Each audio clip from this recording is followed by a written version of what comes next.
Ika-55 kabanata. Kasalukuyang nakikisalamuha na si Raizen sa mga taong nanonood ng tagisan sa labas ng Koloseo. Nakikita ang nakatagong ngiti nito habang nagmamasid sa paligid gamit ang kanyang mahinang aura. Dahil sa mga porselas na kanyang ipinagawa sa kanyang kakilalang gumagawa ng magic items sa isang lugar sa kung saan ay nagawa nitong pigilan ang mangyayari sanang paglitaw ng isang dark seal sa loob ng Koloseo. Hindi niya alam kung ito ay epektibo, pero tila umepekto ito dahil hindi nangyari ang balak ng mga demons na matagal nang planado ng mga ito. Demon items laban sa magic items ng mundong ito. Kung sakali namang gumana ang dark seal na gamit ninyo, ay hindi naman maaapektuhan ang mga nasa loob na nakasuot ng magic immunity item na ipinagawa ko. Naalala pa ni Raizen kung gaano kalaking pera ang nagastos niya para rito. Pero hindi naman niya kailangang problemahin ang ganitong aspeto dahil magmula nang sinimula niya ang kanyang misyon ay may pondong inilaan ang mga nag-utos sa kanya nito. Tanging si Beast lamang ang hindi niya binigyan ng porselas na iyon sa isang dahilang nalalaman niya. Hindi rin niya binigyan ang Board of Trustees ng paaralan sa dahil alam niyang malalakas ang mga ito at kaya ng mga itong iligtas ang kanilang mga sarili laban sa dark magic na mangyayari sana kanina. Nang mga oras na iyon ay pinapakiramdaman niya kung saan na nagpunta si Rui. Nakikita niya ito kahit gumagana ang ability nito, pero magkaganoon man ay nagiging maingat siya lalo't iisa lang siya sa misyong ito.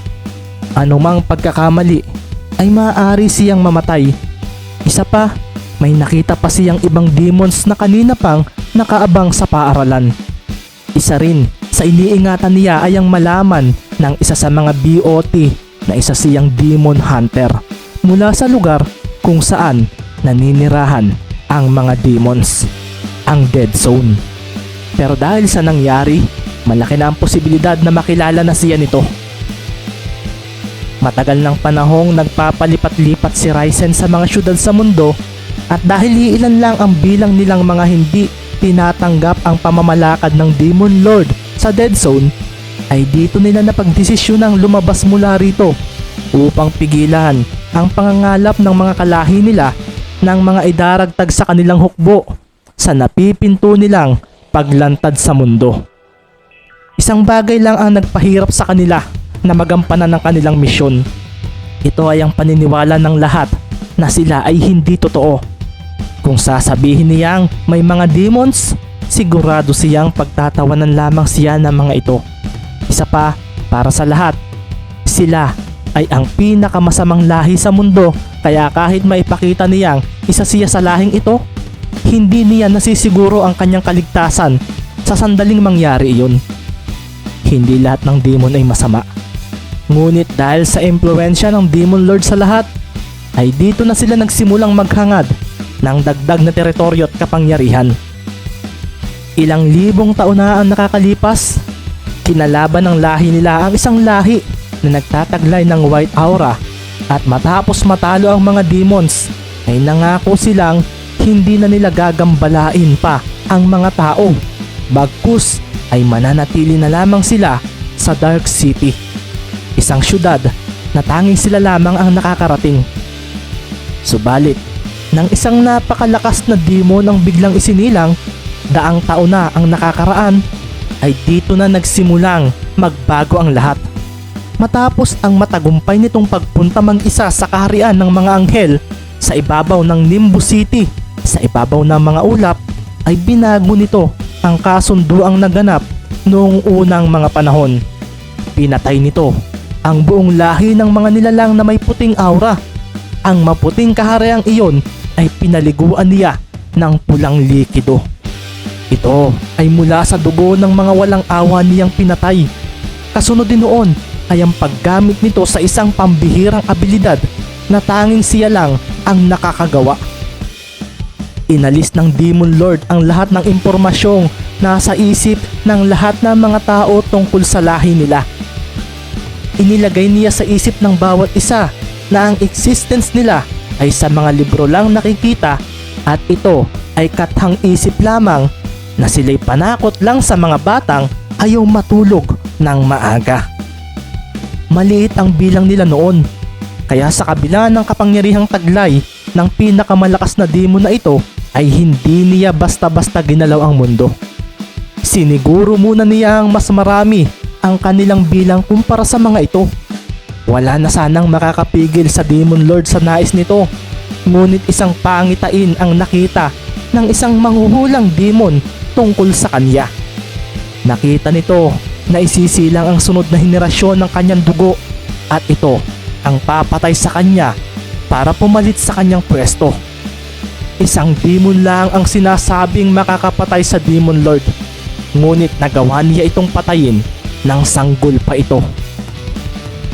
Kung nabuhay lang ang apo ng Demon Lord, may pag-asa na sanang mapigilan ang nalalapit na paglabas nito mula sa Dead Zone. Subalit matapos ang pagkawasak ng kalahating bahagi ng mundo noon, kasabay na rin iyon sa pagkamatay ng kanila sanang pag-asa para pigilan ang pagsakop ng lahi nila sa buong mundo. Paano kung buhay pa ang papatay sa Demon Lord? Paano kung isa sila sa mga nakita kong individual dito sa maliwanag na bahagi ng mundo? Mga individual na walang kamalay-malay na sila ay demons. Isang simpleng ngiti ang gumuhit mula sa labi ni Ryzen at dito'y nagsimula na siyang magmasid sa paligid. Seryosong lumabas si Beast ng Koloseo. Matapos ang pagkatalo niya ay napagdesisyonan niyang pumunta na sa kagubatan upang magsanay ng magsanay. Sa kabila ng kanyang hindi na ipakitang lakas ay tila hindi pa rin siya kontento rito, lalo pat nagawa siyang pabagsakin ng kanyang nakalaban na si Vlad.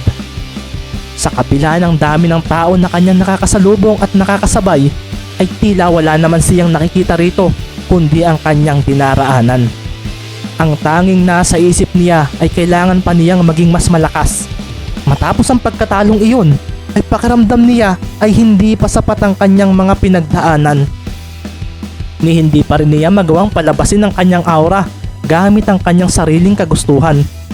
Isama pa ang kanyang abilidad na hindi niya alam kung paano gagamitin dahil bigla na lamang itong gumagana nang hindi niya inaasahan. Diretso lang ang tingin ni Beast sa kanyang dinaraanan hanggang sa may isang malakas na presensya siyang biglang naramdaman. Naging dahilan ito upang mapahinto siya sa kanyang paglalakad. Dito na rin niya napansin ang dami ng tao sa paligid at mabilis niyang hinanap ang pinagmumulan ng nararamdaman niyang iyon. Hindi siya maaaring magkamali.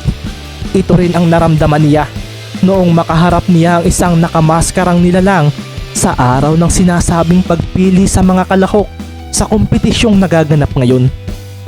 Hindi maganda ang kutob ko, seryosong sinabi ni Beast at sa kabila ng sigawan at ingay ng mga manonood dahil sa nagaganap na ikalawang laban sa loob ng Koloseo ay tila naging wala na ito para kay Beast.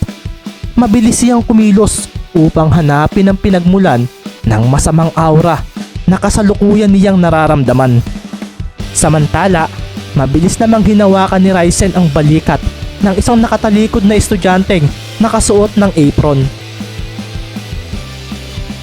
O-order po ba kayo? Mabilis na tanong ni Speed nang harapin na nito ang lalaking humawak sa kanyang balikat. Kasalukuyan din itong hawak ang isang malapad at kulay itim na tray.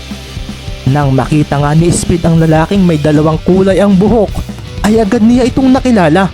Nabigla siya sapagkat isa na namang member ng Purif 8 ang nasa kanyang harapan.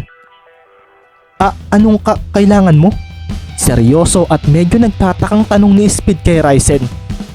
Isa namang malalim ng ngiti ang ginawa ni Ryzen at pagkatapos ay pinagmasdan niya ang mga mata ng first year na nasa kanyang harapan. Kailangan ko ang tulong mo. May hindi magandang mangyayari sa araw na ito. Mahinang sinabi ni Ryzen habang nakatingin sa mga mata ng kanyang kausap. Naisip na ni Ryzen na sa oras sa pumalpak ang plano ng mga demons dito sa Purif School ay kikilos na ang general ng Azazel's Legion na matagal nang narito. Anong sinasabi mo? Naguguluhan namang tugon ni Speed. Tulungan mo ako, Speed. Matutulungan mo ako. Dahil katulad ko, wika ni Ryzen, at isang munting ngiti ang ipinakita niya sa kanyang kaharap. Isa ka ring demon.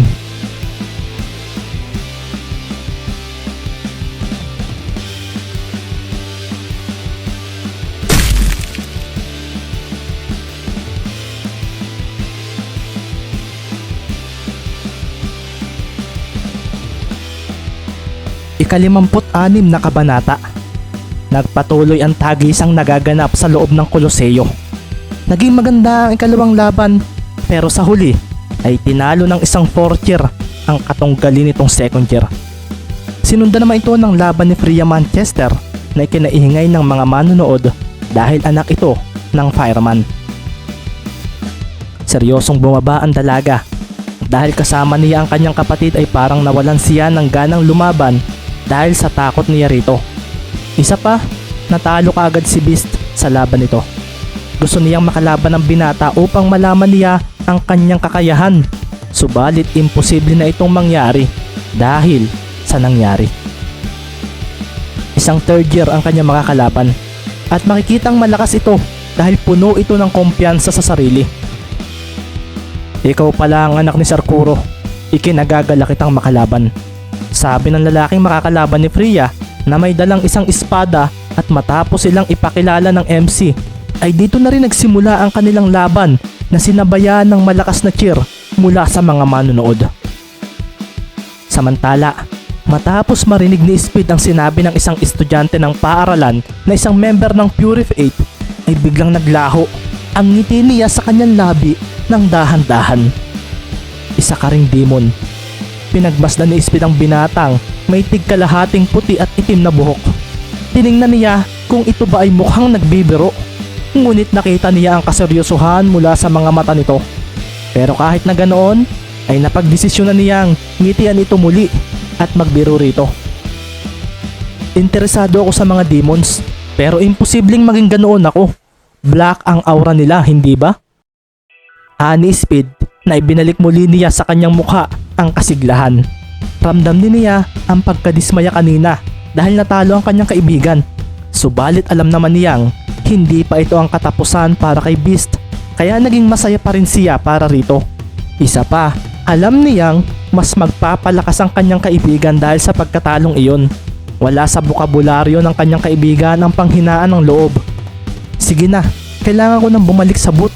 Baka hinahanap na ako ni Madam Leonora. Nakangiting wika ni Speed kay Ryzen na nanatili namang seryosong nakatingin sa kanya. Isa kang demon, Speed. Isipin mo, paano mo nakita si Rui gayong ginagamit niya ang kanyang abilidad kanina, ang invisibility. May isa pang demon dito sa paaralan at siya ang dapat nating bantayan sapagkat napakadelikado niya. Siya ay isa sa mga alagad ng Demon Lord at siya ang ika-8 oni nito. Siya ay si Sargus na isang advisor at BOT ng school. Dagdag pa ni Ryzen na ikinagulat naman ni Speed. Hindi niya alam kung totoo ba ang mga narinig niya. Nakikita niya ang sinabi nitong Sargus at narinig niyang malakas ang isang iyon kahit na ito ay hindi isang hero. Teka, seryoso ka ba sa sinasabi mo? Nasa isang mahalagang event ang school. Hindi ba't isa kang Purify 8? Bakit mo sinasabi sa akin iyan? At paano mo mapapatunayan iyan? Seryoso ng tanong ni Speed habang ang mga tao sa paligid ay nagsimula naman ng umingay dahil sa nangyayaring laban sa loob ng Koloseo.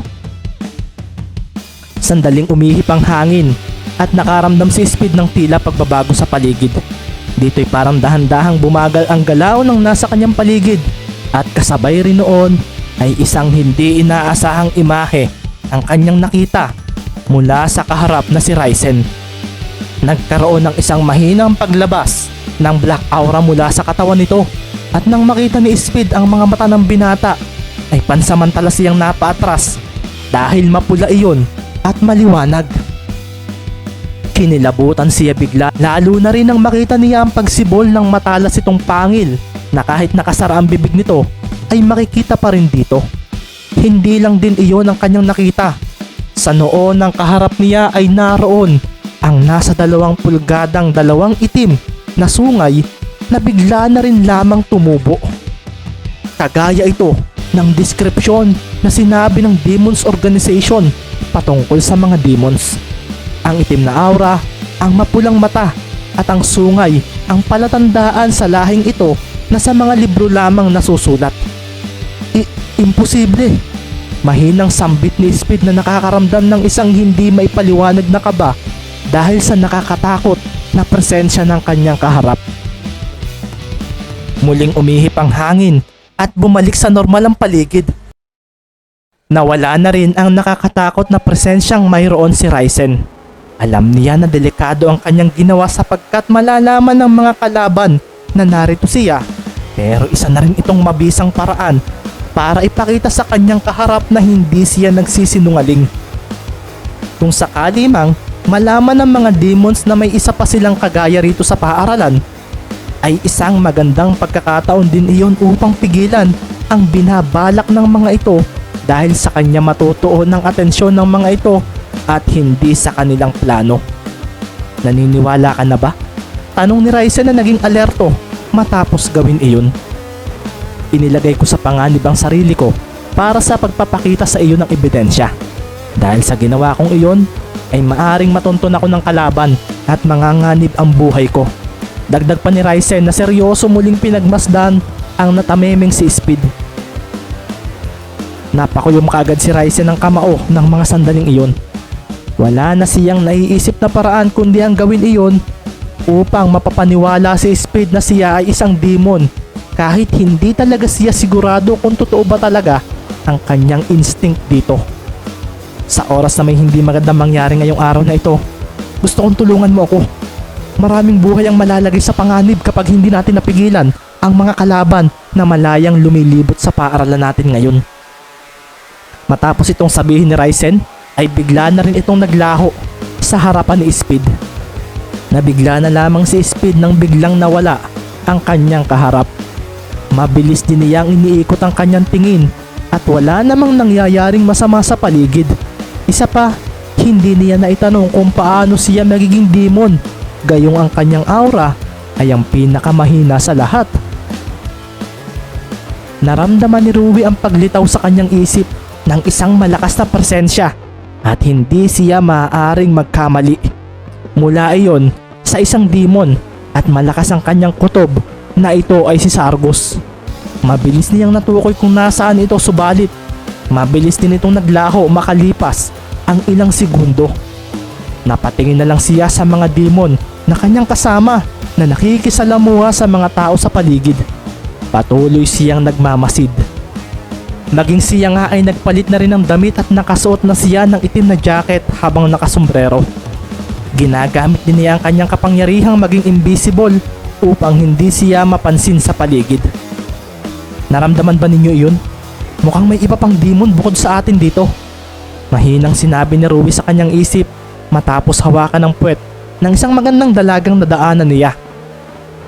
Mukhang may demon hunter sa lugar na ito, Rui. Mukhang ang isang ito ang may kagagawa ng pagkabigo ng ating plano.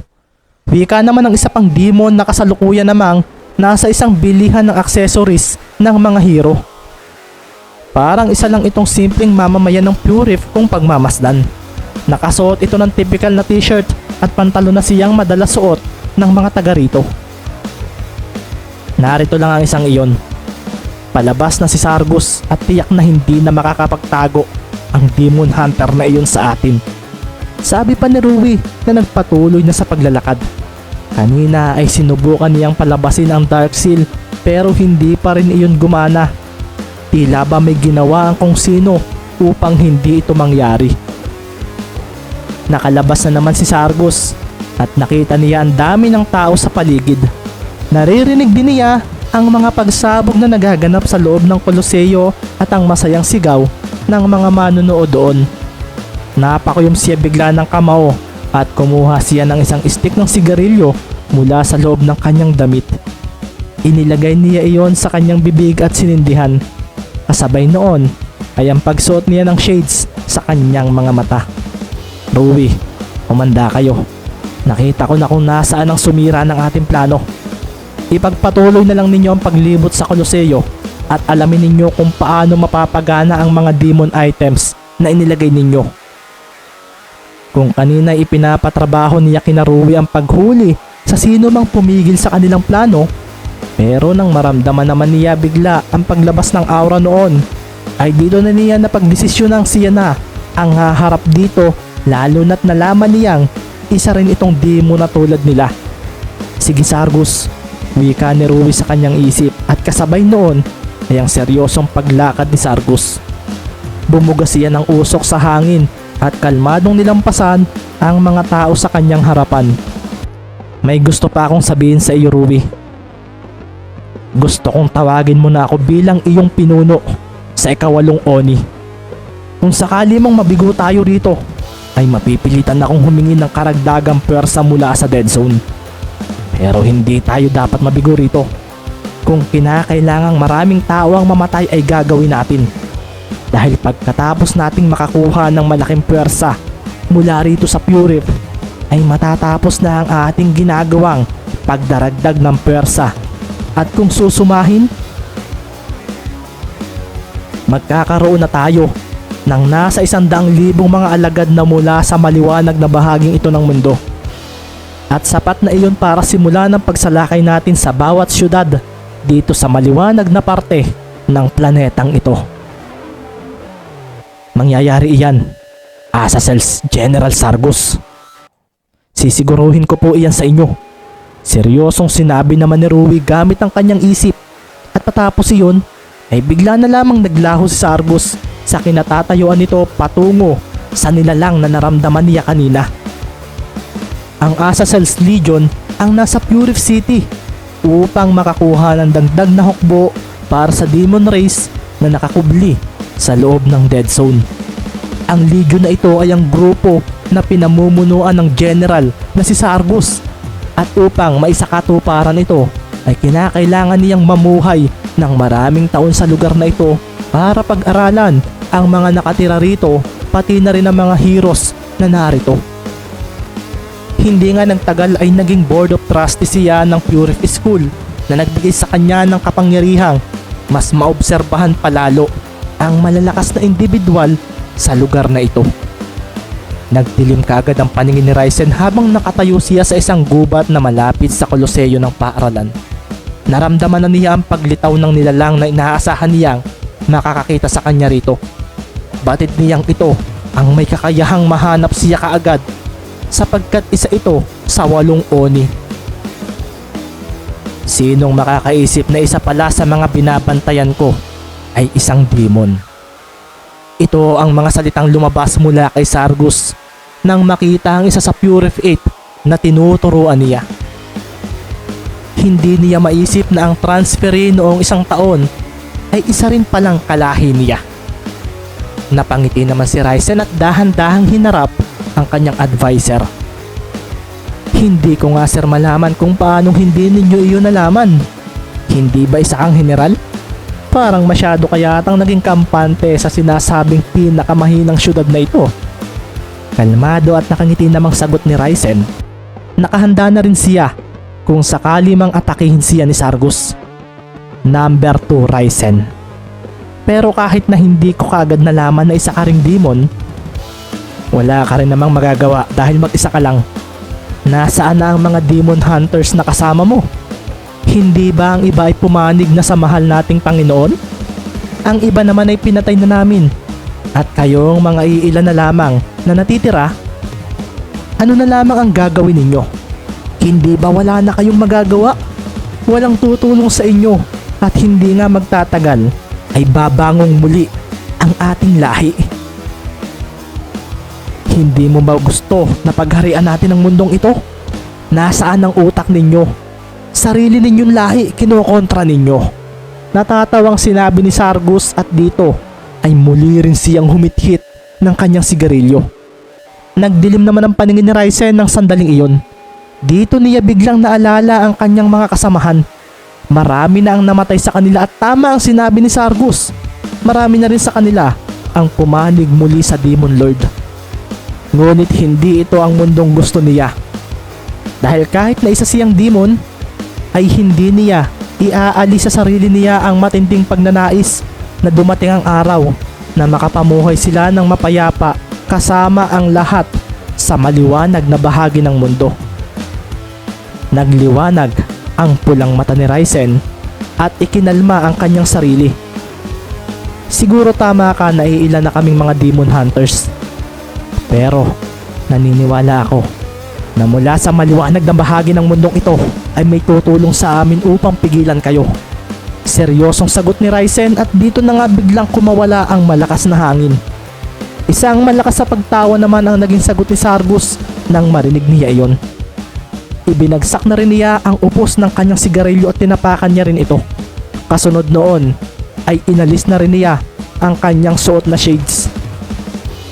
Tandaan mo, kahit pa maging mabuti ka rito, sa mga mata nila, isa ka pa ring demon at mananatiling masama para sa kanila ang tulad mo.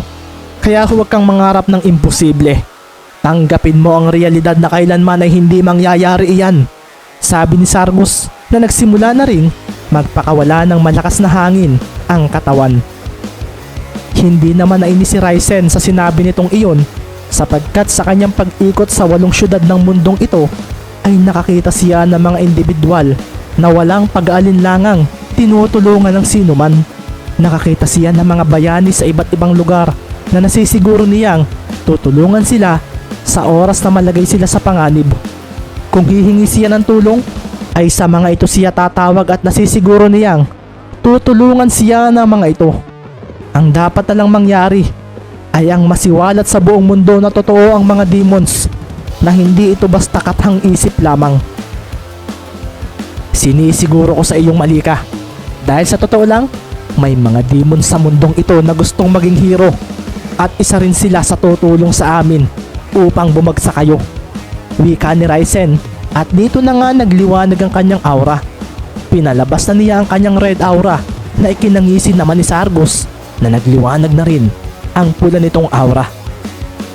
Dahil ayaw ko ng asungot sa pagpaslang ko sa iyo, wika ni Sargus na biglang iginalaw ang isa sa mga kamay niya at sa isang kisap ng mata ay biglang nabalot ng kadiliman ang buong paligid. Alam kong alam mo ito. Isa itong special ability ng 8 Oni ang gumamit ng Dark Field.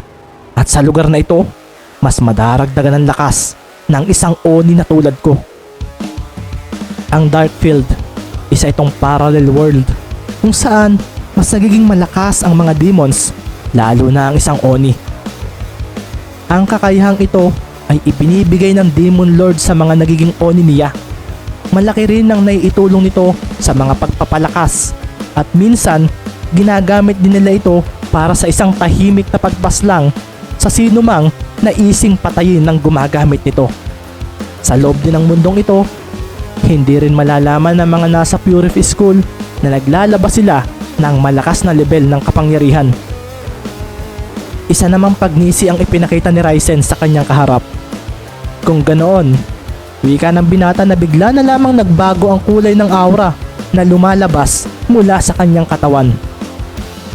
Ang malakas na hangin ay mabilis na kumawala at nagawa nitong payanigin ang buong paligid. Kasabay rin noon na ang mabilis sa pagkalat ng napakalakas at napakalawak na black aura ni Ryzen na bahagyang ikinagulat ni Sargus. Mukhang hindi pangkaraniwan ang antas ng aura mo bilang isang demon. Sabi ni Sargus na bahagyang naramdaman ang pagbigat ng paligid. Naisip niyang tama ang kanyang desisyong hindi na si Naruhi ang tumapos dito. Dahil kung nagkataon, baka mapatay lang ang mga ito nang nasa harapan niyang si Ryzen. Sabihin mo sa akin, sino ka ba talaga at bakit napakalakas ang level ng black aura mo? Seryosong tanong ni Sargus na biglang nabalot ang katawan ng mahina ngunit unti-unti na ring lumalakas niyang black aura. Seryosong pinagmasdan ni Ryzen si Sargus na nakikita niyang ipapakita na sa kanya ang level ng kapangyarihan nito. Dito na niya ito nginitian. Kahit na isang Oni ang kanyang kaharap ngayon, ay hindi siya nagdadalawang isip na ito ay labanan. Ako si Ryzen Radion, ang anak ng kasalukuyang pinuno ng Demon Hunter. Pagkasabi noon ni Ryzen ay nakaramdam naman si Sargus nang biglang tila pagkirot ng kanyang pilat sa mukha. Bigla niyang naalala ang isang pangyayari sa kanyang buhay noon sa loob ng Dead Zone. Mayroong isang demon dito na kayang tapatan ng mga oni, at ito ay ang demon na nagngangalang Lucifer, ang pinakamalakas at pinuno ng mga demon hunters.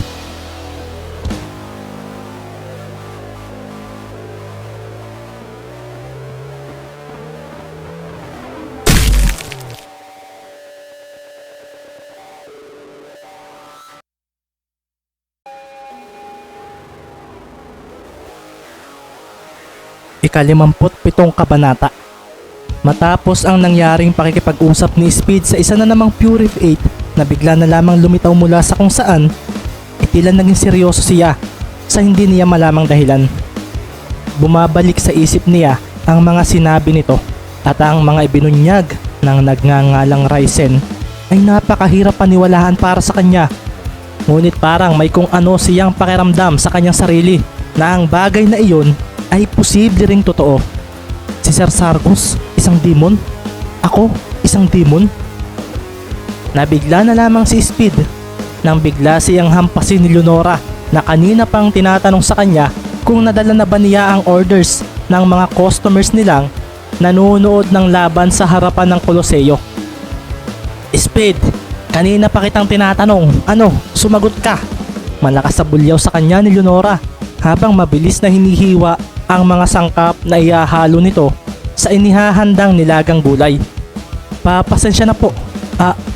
Ano nga po ang tinatanong ninyo? Natatawang sagot ni Speed na ikinasama sa kanya ng tingin ng matandang si Leonora. Naging dahilan tuloy iyon upang siya ay mapalunok dahil parang nagalit ito sa kanya. Umalis ka nga sa harapan ko dahil inaabala mo lang ang ginagawa ko. Makipagpalit ka muna kay Mirai. Ikaw muna ang maghugas ng plato.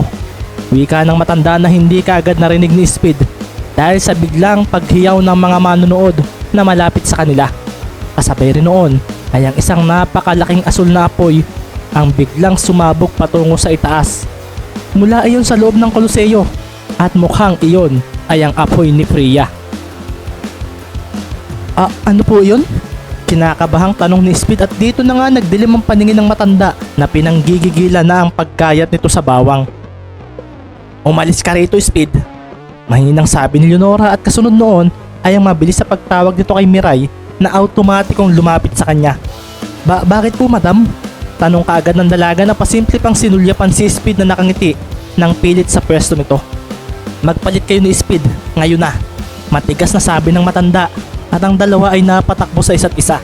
Kasunod noon ay ang mabilis sa pagpunta ni Speed sa hugasan habang nakuha naman kaagad ni Mirai ang hawak na tray ng binata. Napalunok ang dalawa at pagkatapos ay inayos nila ang pagkakatali nila sa kanilang apron. Si Mirai nga ay inayos rin ang pagkakatali ng kanyang buhok. Iniikot niya iyon at iniipit sa tuktok ng kanyang ulo. Nang magsimulang maghugas si Speed ng plato, ay natulala na lang siya habang iniisip ang sinabi sa kanya ni Ryzen. Ang demons ay katang isip lamang pero may kung ano sa sarili niya ang nagsasabing totoo ito. Totoo ang mga demons. Speed, ikaw na pala ang narito sa hugasan. Wika ni Luna na bahagyang nabigla ng isang lalaki ang nakita niyang nakasuot ng apron na seryosong nagkukuskus ng mga tasa at plato. Nang limunin nga siya ni Speed ay napangiti siya ng hindi inaasahan. Pero bahagya siyang nagtaka dahil parang iba ang imahe ng binata ng sandaling iyon. May problema ka ba, Speed? Tanong kaagad ni Luna na maingat na ibinaba sa tabi ng binata ang mga dinalang pinagkainan ng kanilang mga customers. Tila natauhan naman si Speed nang marinig iyon at agad niya nginitian si Luna. Wala naman, Luna. Siguro dahil natalo si Beast. Sabi ni Speed at napaseryoso nga ang dalaga sapagkat nakita nga niyang natalo ang kaibigan ng binatang nasa kanyang harapan. Pero okay lang naman iyon, Speed, hindi ba? Kahit matalo si Beast o ikaw, hindi pa rin mawawala sa inyo ang kagustuhan ninyong lumakas at maging hero. Masayang winika ni Luna sa binata. Alam niya na ganoon ang dalawa at pansin niya kung gaano kapositibo si Speed sa mga ganitong bagay. Napangiti si Speed at nginitian muli si Luna. Oo naman, dahil ganoon kami ni Beast. Nakangiting sagot ni Speed na sinimula na ang mabilisang paghuhugas ng mga pinagkainang nasa kanyang harapan. Ang mga bulanga ay biglang tumalsik sa mukha ng binata na naging dahilan upang ikahinto nito. Pinagmasdan ni Speed si Luna nang maramdaman niyang may mga pulo-pulo siyang bula sa kanyang mukha. Luna, marami ba akong bula sa mukha? Naghihiya-hiya ang tanong ni Speed sa dalaga na hindi na napigilang mapatawa dahil nagkaroon ng binata ng tila bigote dahil dito. Oo, Speed, sagot ng dalaga na muling natawa. Sa kabila ng pagiging mahiyain niya ay tila ba nawawala iyon pagdating kay Speed. Ngunit habang sila ay nagtatawa ng dalawa, may isang malakas na sigaw mula kay Leonora ang sumira nito. Mabilis at tumakbo palayo si Luna habang si Speed ay nagseryoso na muli sa paghuhugas nito ng mga plato.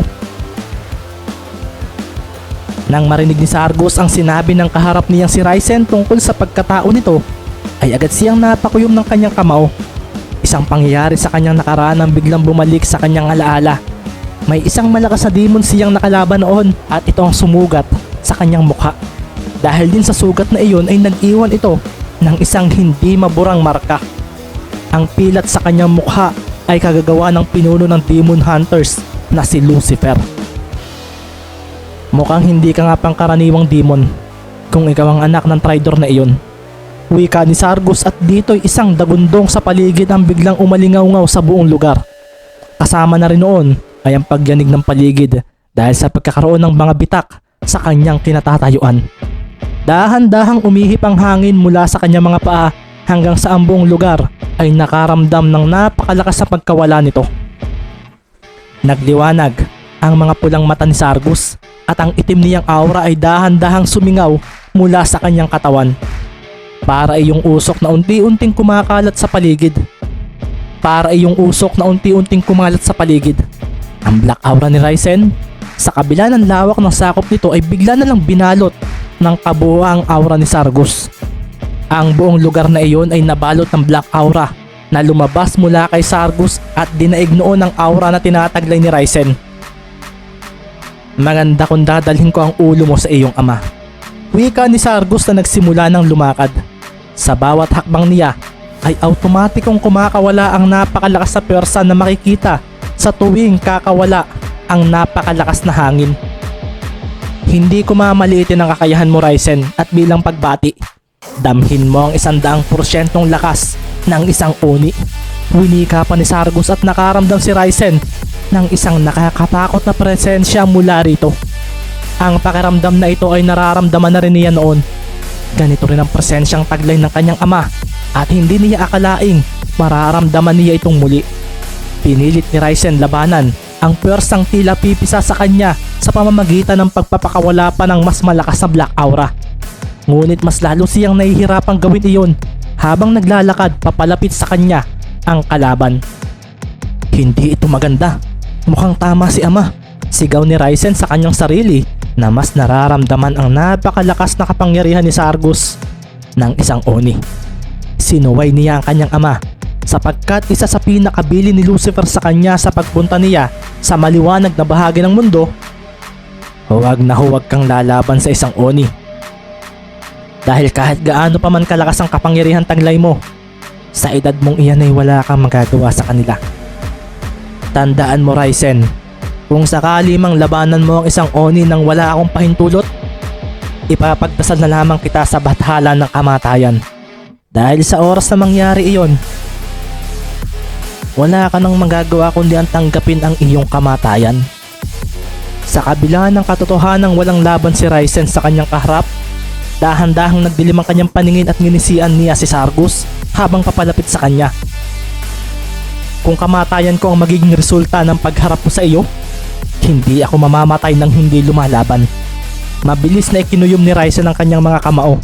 Ikinalma niya ang kanyang sarili at dito'y ginamit niya ang kanyang ability. Kasabay ng pagditaw ng kanyang mapulang mga mata at ang pagsuloy ng kanyang sungay ay ang paghinto ng paggalaw sa paligid. Pinahinto ni Ryzen ang oras. Ito ang kanyang ability, ang chronokinesis. May kakayahan siyang pahintuin ang oras sa lugar na malapit sa kanya. Matapos iyon ay mabilis na lumapit si Ryzen sa nakatayo at nakatigil na si Sargus. Ang kanyang kaliwang kamay ay nabalot ng itim na aura at kasabay noon ay ang pag-usbong ng matatalas niyang mga kuko na may kakayahang bumutas ng matigas na bagay kapag pinagdikit. Pinagmasdan muna ni Ryzen ang dibdib ng kanyang kalaban sa lugar kung nasaan ang puso nito. Ang pinakamabisang paraan upang patayin ang isang demon ay sa pamamagitan ng pagwasak sa puso nito. Isang perpektong buwelo na ang nagawa ni Ryzen at buong lakas niyang idiniretso ang kanyang kaliwang kamay patungo sa kanyang kalaban. Sa oras na siya ay magtagumpay, ay katapusan na ni Sargus. Alam ko na ang ability mo, Ryzen. Lahat ng nasa Purify 8 ay kabisado ko na. Maging ang nasa BOT ay ganoon din. Kaya ang atake mo ay walang magagawa sa akin. Winika ni Sargus na siyang ikinagulat ni Ryzen. Napatingin na lang si Ryzen sa nakangising demonyong mga labi ni Sargus at matapos iyon ay isang malakas na suntok ang mabilis na tumama sa kanya. Isang suntok gamit ang kanang kamao ang ibinigay nito sa kanyang bukas na mukha. Napakabilis noon at hindi na niya nagawang iwasan o salagin iyon. Ni ang magamit ang kanyang ability ay hindi na rin niya nagawa sapagkat bago pa man siya makapag-isip ay naunahan na siya nito.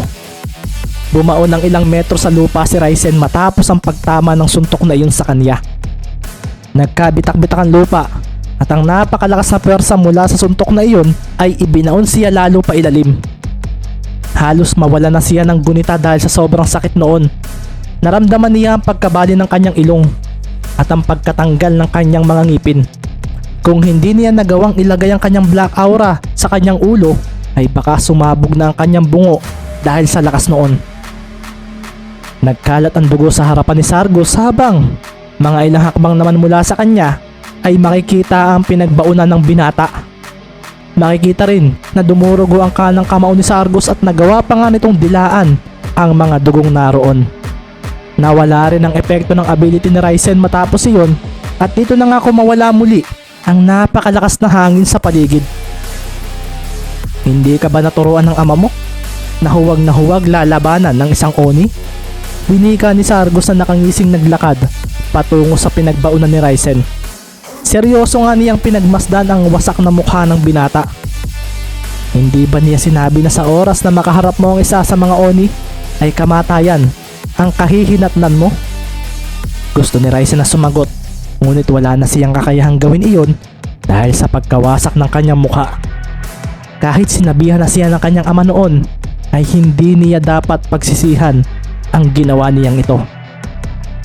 Tatanggapin niya ang kanyang kamatayan kung ito ang kanyang magiging kapalaran sa araw na ito. Akala ko matalino ka, Ryzen. Hindi mo ba naisip na kung hindi mo ito ginawa ay wala ka sana sa estado mong iyan ngayon?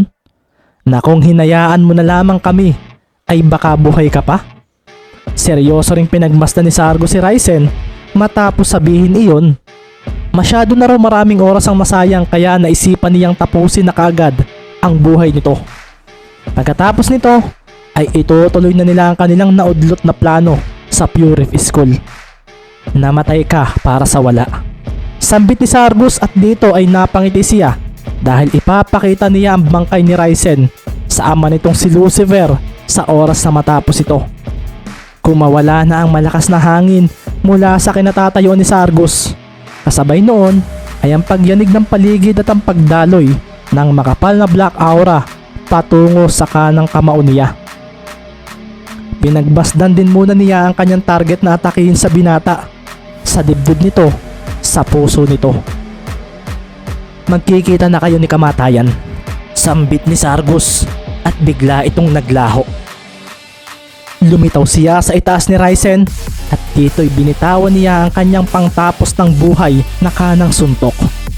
Isang malakas na pagsabog ang agad na kumawala. Tila isang bomba atomika iyon sa lakas. Winasak noon ang napakalaking bahagi ng pinatatayuan nilang dalawa.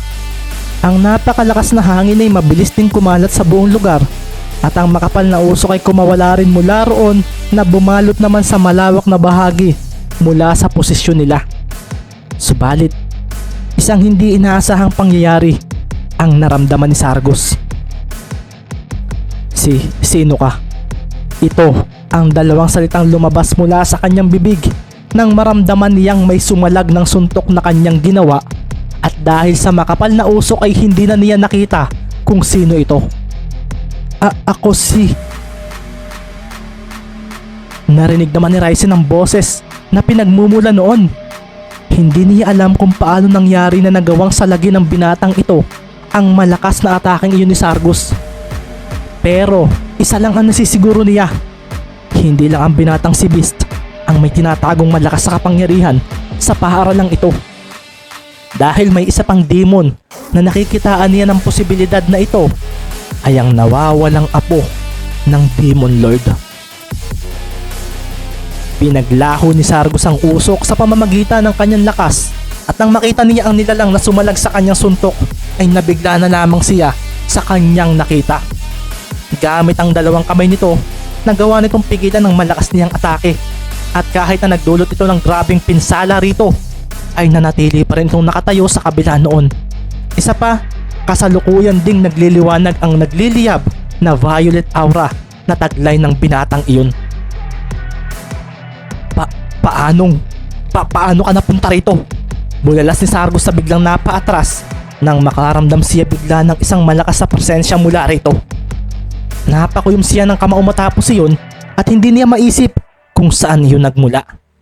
Isang mahinang nilalang ang nagawa siyang pigilan, at ito ang biglang gumulo sa kanyang isipan. Ako si Speed at nakita ko ang mangyayari rito. Sigaw sa sarili ng binatang ito.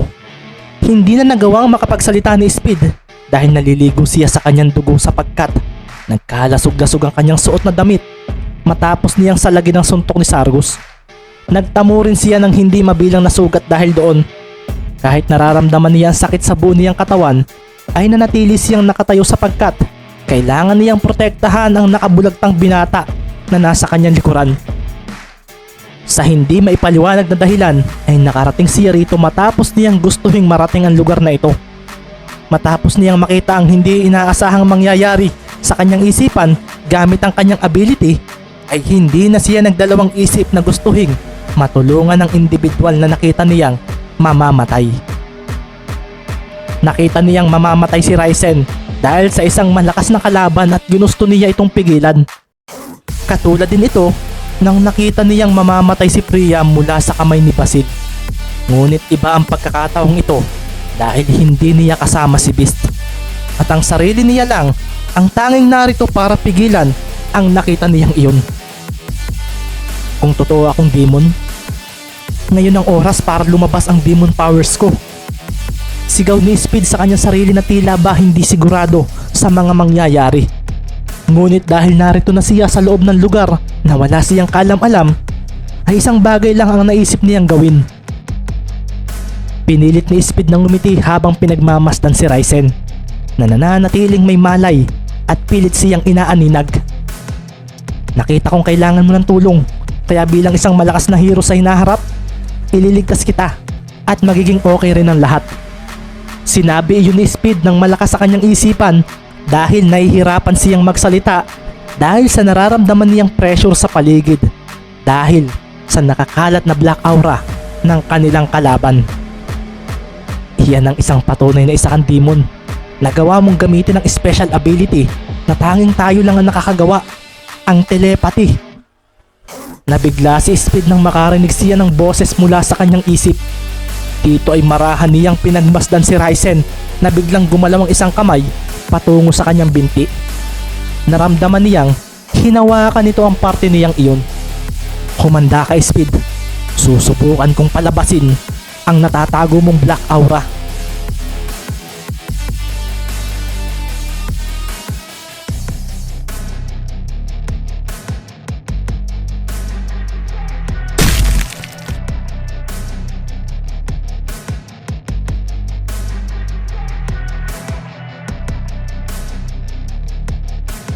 Ika-58 kabanata. Sa paglalakad ni Beast ay naramdaman niya ang biglang paglayo ng malakas na presensya ang kanyang biglang naramdaman. Rumihistro ang pakiramdam na iyon sa kanyang isipan, at kung susundan niya ito ay malaki ang posibilidad na makita niya muli ang nakamaskarang nilalang na nakalaban niya noon.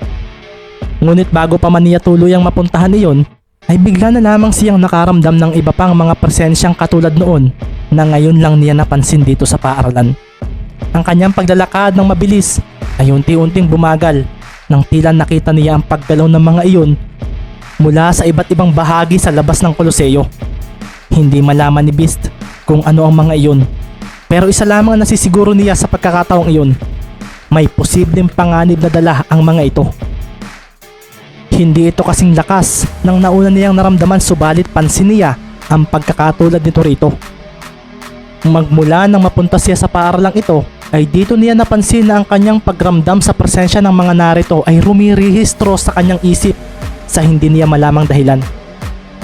Kung dati ay parang malabo lang niyang nakikita ito sa utak niya, sa pagkakataong ito malinaw niyang nararamdaman ang mga malalakas na presensya mula sa kung sino mang individual sa paaralan na pinagmumulan nito.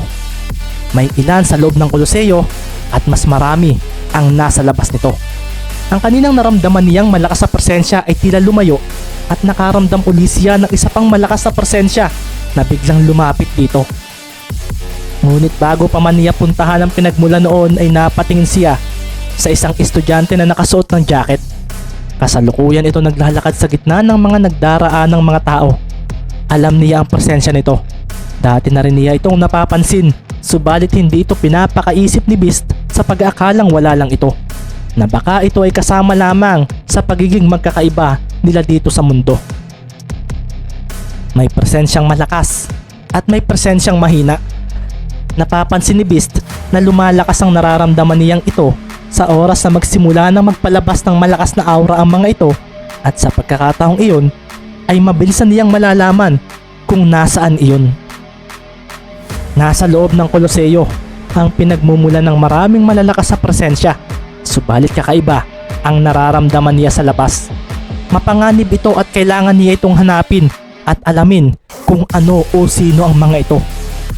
Wala pang kakaibang nangyayari magmula nang magsimula ang tagisan. Dito ay naalala rin ni Beast ang sinabi ng isang estudyanteng sumalubong sa kanila kanina sa labas ng Koloseo. May mangyayari ngayong araw na ito at gusto kong tulungan mo ako. May mga demon sa paaralan ng Purif at sa oras na magsimula ang tagisan, may mangyayaring hindi nila inaasahan. Habang bumabalik sa isip niya iyon, ay bigla na lang yumanig ang paligid na naging dahilan upang ang lahat ay maalarma. Si Beast napatingin bigla sa kalangitan na bigla na lamang binalot ng napakakapal na maitim na mga ulap. Narinig ni Beast ang mga salita mula sa mga taong nasa paligid.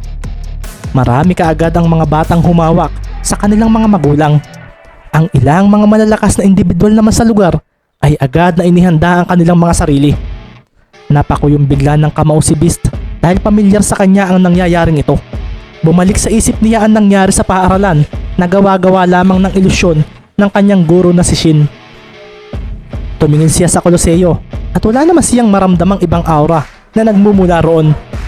Umihip ang hindi kalakasang hangin at kasabay noon ay napatingin siya sa lalaking kanina ay pinagmamasdan niya.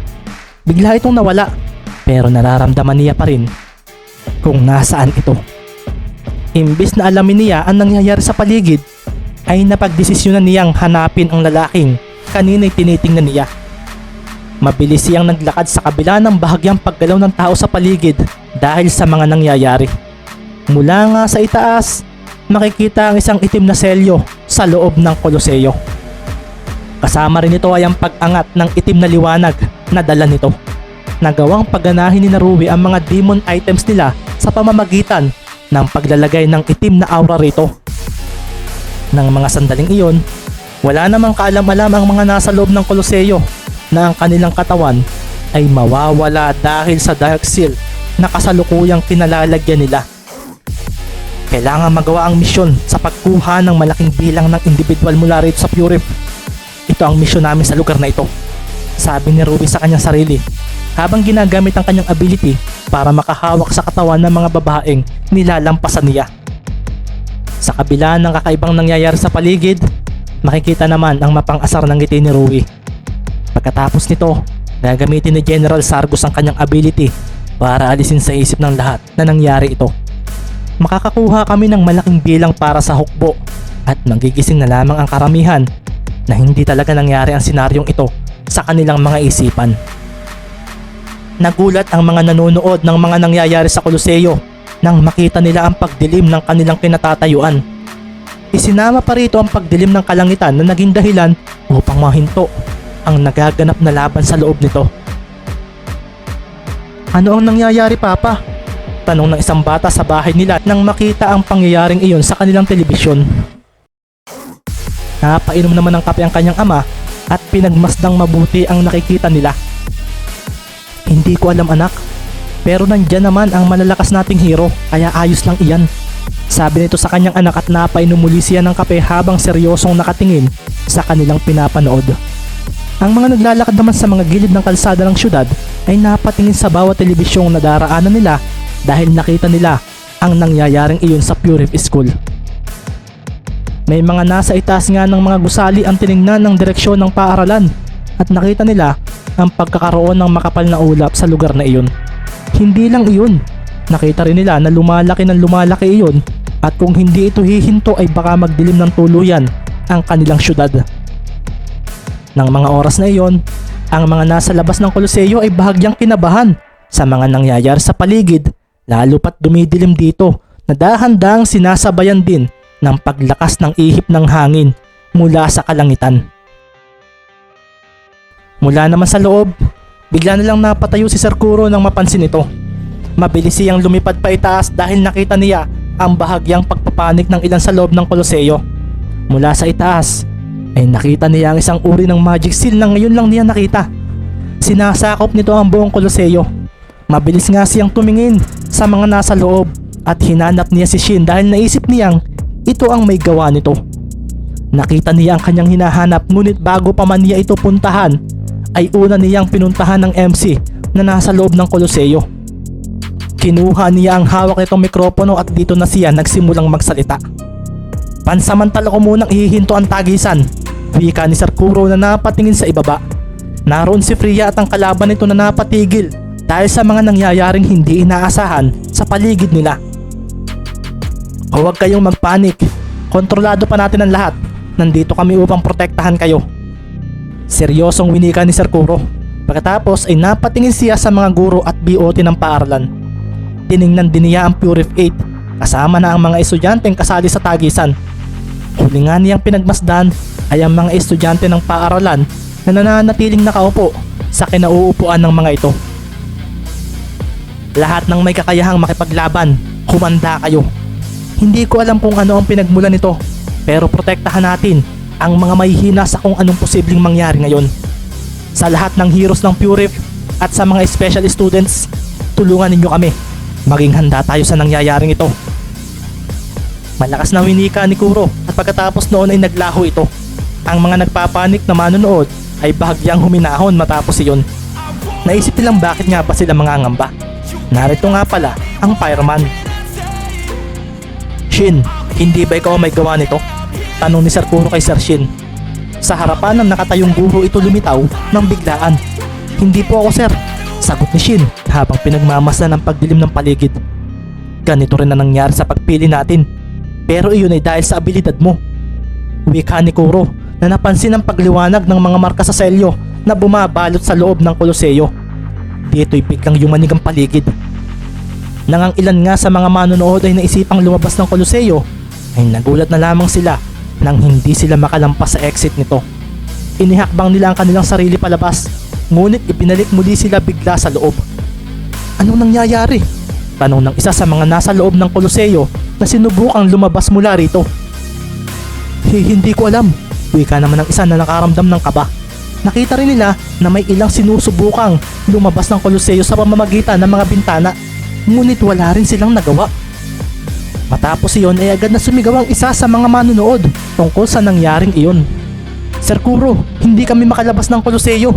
Sigaw nito sa matanda na kasalukuyang kausap ang isa sa mga guro ng Pure Reef.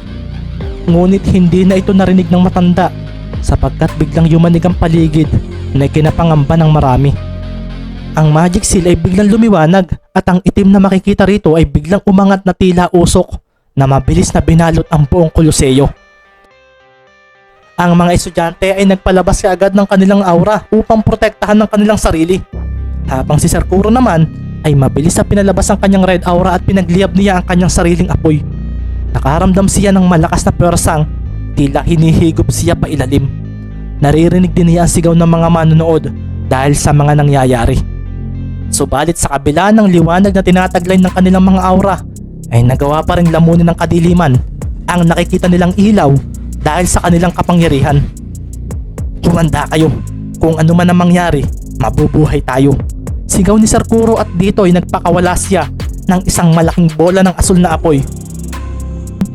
Habang wala na siyang nakikita ay buong lakas niya itong ibinato pa itaas. Wala na siyang maisip na paraan kundi ang bigyan ng pag-asa ang lahat sapagkat wala pa siyang ideya sa kung ano ang nangyayari sa mga oras na iyon.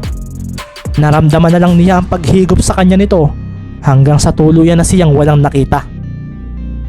Naglaho ang buong Koloseo matapos lamunin ng kadilimang inilabas ng magic seal na lumiwanag mula rito. Kasama rin doon ang malalakas na sigaw mula sa mga nasa loob nito. Ang lahat ng mga nasa labas ng Koloseo ay nagulat nang biglang maglaho ito mula sa harapan nila. Kasama na rin noon ay ang pagkawala ng access ng mga manonood sa pinapanood nila sa kanilang mga telebisyon. Ang huli nilang nakita ay ang pagdilim ng paligid hanggang sa naputol na iyon at lumabo. Ang mga nakapanood dito ay nagkaroon ng kani-kanilang tanong sa kung ano kaya ang nangyari. Gusto nilang malaman kung ano ang nangyayari sa paaralan ng Purif. Nasaan na ang Koloseo? Tanong ng isang matanda na biglang napaupo matapos iyon. Naglaho kasi sa isang kisap ng mata ang malaking Koloseo na kanina'y nasa harapan pa niya. Sinamahan pa iyon ng pagdilim ng kalangitan dahilan upang ang lahat ay mas lalong mangamba sa mga nangyayari. Ang hangin ay bigla na rin lumakas na siyang nakapagpatakbo sa karamihan palabas ng paaralan. Nasa loob ng Koloseo ang mga heroes natin. Paano tayo nito? Tanong ng isang lalaking akay-akay ang umiiyak niyang anak na babae. Hindi ba may ibang nasa labas upang mag-obserba? Sabi naman ng isa sa mga lalaking may karumihan ng kasuotan. Makikita sa mukha ng bawat isa ang pag-aalala. Ngunit nang magsimula ang tagisan kanina, ang lahat ng mga bayani nila at mga special students ay kasalukuyang nasa loob ng Koloseo dahil gusto nilang masaksihan ang nangyayaring laban dito. Ang mabuti pa ay umuwi na tayo. Suhestyo naman ang isa na kasalukuyang tumatakbo. Subalit, isang malakas na pagyanig ang nagpaupo sa lahat. Isang malakas na kidlat ang bumagsak sa hindi kalayuan at nagawa nitong masunog ang punong tinamaan nito. Sinabayan pa iyon ng malalakas na hangin. Dahil dito, ay mas lalong natakot ang karamihan. Wala silang ideya sa mga nagaganap at karamihan sa mga bata ay umiiyak na ng sandaling iyon. Mas dinaluyan ng kilabot ang lahat nang biglang maraming nakakabinging kulog ang dumagundong mula sa kalangitan. Halos mabingi sila sa lakas noon hanggang sa maya-maya pa ay bigla na lamang nagsibagsakan ang napakalalakas na mga kidlat papunta sa iba't ibang bahagi ng Purif School. Napasigaw ang halos karamihan at matapos iyon ay lalong dumilim sa buong Purif School na sinamahan pa ng malalakas na pagyanig at paghangin sa iba't ibang lugar dito. Ang iyak at sigaw ay narinig sa paligid at ilang minuto lang matapos ito ay isang kalunos-lunos na sitwasyon na ang makikita sa buong paaralan. Hindi na ito ilusyon at lalong hindi na ito parte ng kung anong laro man. Makikita sa paligid ang mga sugatang tao na tinamaan ng kidlat. Ang paaralan ay nagkaroon ng mga pulu-pulong sunog at dahil dito kaya ang paligid ay unti-unting binalot ng usok mula rito. Kung hindi na bulilyaso ang ating plano, hindi sana haabot sa ganito ang nangyari. Seryosong wika ni Rui sa kanyang 6 na kasamahang mga nakasuot na rin ng itim na leather jackets habang sila ay nakalutang sa ere. Nakangisi nilang pinagmamasdan ng sinapit ng Purif School mula sa itaas. Kinailangan pa nating gumamit ng malakas na dark seal para magawa iyon. Mukhang mahihirapan si General sa pagbabalik sa ayos nito. Wika naman ang isa sa nilalaro-laro ang kanyang malagong balbas. Dahil sa mas pinalakas na nilang selyo, ay nakatawag tuloy sila ng isang malakas na dilubyo dahil dito. Nasaan na ba si General? Dapat kanina pa siyang nakabalik. Kasi kung magtatagal ito, may posibilidad na umabot ito sa syudad na malapit dito. Sabi naman sa sarili ni Rui, Hindi niya inaasahan ganito ang mangyayari sa kanilang misyon. Ang nasa plano nila ay maglalaho ang Koloseo na parang wala lang. Ngunit hindi ito nasunod dahil may kumontra sa kanilang ginawa. Vari, nabalutan mo ba ng barrier ang buong paaralan? Biglang tanong ni Ruby sa nasa likuran niya ang kasalukuyang nagliliwanag ang Black Aura. Okay na Ruby, walang makakalabas o makakapasok dito. Isa pa, wala silang makikita sa kung ano ang nangyayari sa loob ng paaralang ito. Nangingising sagot ng lalaking may silver na buhok. Mabuti kung ganoon.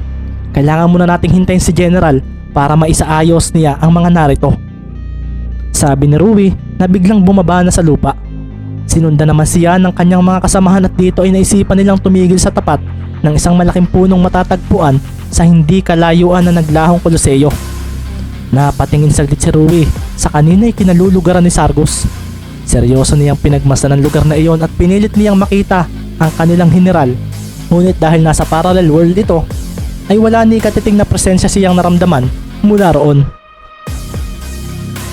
Gusto ko ring malaman kung sino ang nakatunog ng plano natin. Bika ni Ruby sa sarili na biglang nagulat nang isang pamilyar na individual ang nakatayo sa kanyang harapan. Seryoso siya nitong tinignan at tatapos iyon ay dito na siya naging seryoso. Kanina pa siyang gumagamit ng invisibility at tanging ang mga kasama niya lang ang nakakakita sa kanya. Subalit napansin niya ang mga mata ng nasa harapan niyang binatang may pulang buhok. Hindi siya maaaring magkamali. Nakikita siya nito. Kayo ba may kagagawan ng nangyayaring ito? Seryosong tanong ni Beast sa mga ito na naging dahilan upang mapatingin sa kanya ang mga ito.